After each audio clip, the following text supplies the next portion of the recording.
semaine, en politique provinciale, on a eu droit à un budget. Un budget, c'est un peu comme du sexe en prison. T'as beau savoir que ça s'en vient, ça donne toujours un grand coup. La particularité avec le budget de cette année, c'est que, en plus de se faire fourrer, cette année, il faut qu'on paye pour notre KY, puis il y a un extra pour le sable qu'ils ont rajouté dedans. Il y a une couple d'éléments qu'on a pensé intéressant d'analyser ici.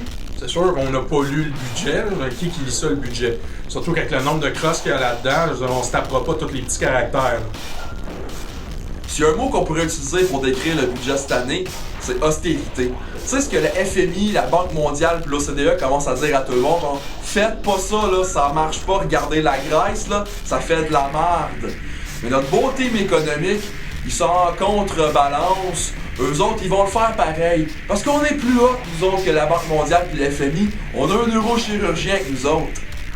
Bien entendu, un des gros points du budget, c'est que le gouvernement a décrété un gel des embauches dans la fonction publique. Tu sais, dans la fonction publique, ils sont même pas capables de faire la job comme du monde avec le monde qui sont là en ce moment. Tu sais, il manque d'infirmières, il manque de préposés aux bénéficiaires, il n'y a pas assez de profs, il n'y a pas assez de médecins.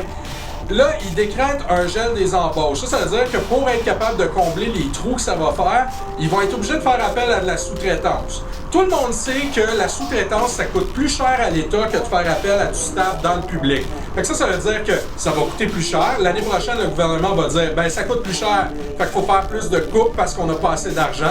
Ça veut dire qu'on va faire appel à plus de privés, ça veut dire que ça va coûter plus cher, ça veut dire qu'il va falloir faire plus de coupes, ça veut dire qu'il va falloir faire appel à plus de privés, ça veut dire que ça va coûter plus cher, jusqu'à temps qu'à un moment donné, on se rende compte qu'il n'y a plus de public. En fait, là, collectivement, ce qu'on est en train de faire, c'est de se flageller bien comme faut, là, puis là, on va se demander tantôt comment se fait qu'on a des marques puis que ça fait mal. Aussi, dans le budget, ils ont annoncé une hausse des taxes sur l'alcool en vente dans les dépanneurs et les SAQ, puis une baisse sur celle d'un bar et des restaurants. Pensez-vous vraiment que les propriétaires de bars et de restaurants vont refiler l'économie aux clients? Ben non, ils vont augmenter leur marge de profit. Il me semble qu'on devrait descendre dans la rue contre ça.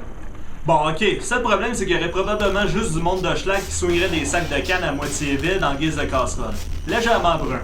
Hey, pourquoi c'est moi qui parle d'alcool? Un des grands absents du budget, vous allez remarquer, c'est tout le milieu de l'éducation. Il n'y en a pas une mention, du moins dans ce que les médias ont rapporté, là. Peut-être parce que le PLQ est encore sur le lendemain de veille de 2012 puis qu'ils se disent on va attendre un peu avant de le brasser à la cage.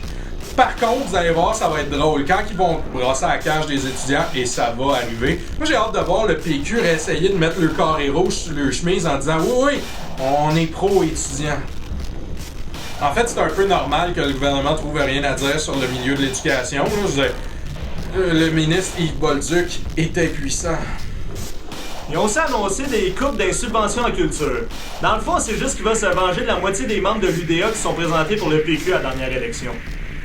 Et là, à la suite de ce budget-là, il y a Pauline Marois qui s'inquiète de voir une montée de l'extrême droite. Une montée qu'elle a elle-même encouragée avec son projet de charte des valeurs québécoises. Pauline Marois qui se plaint de la montée de l'extrême droite, c'est un peu comme si Richard Martineau condamnait la démagogie. C'est un peu comme si Kim Jong-un se plaignait du totalitarisme. C'est comme si Vladimir Poutine, à cheval sur son ours, dénonçait l'homophobie. C'est comme si Gilles Vaillancourt dénonçait la corruption municipale. C'est comme si Nathalie Normando s'insurgeait contre les pots de vin. C'est comme si Gabrois militait contre le sexe avec les adolescentes. C'est comme si Jean-François Harrison était porte-parole de la fête des enfants. C'est comme si Ponce Pilate dénonçait le supplice de la croix. C'est comme si Hitler dénonçait la peine de mort.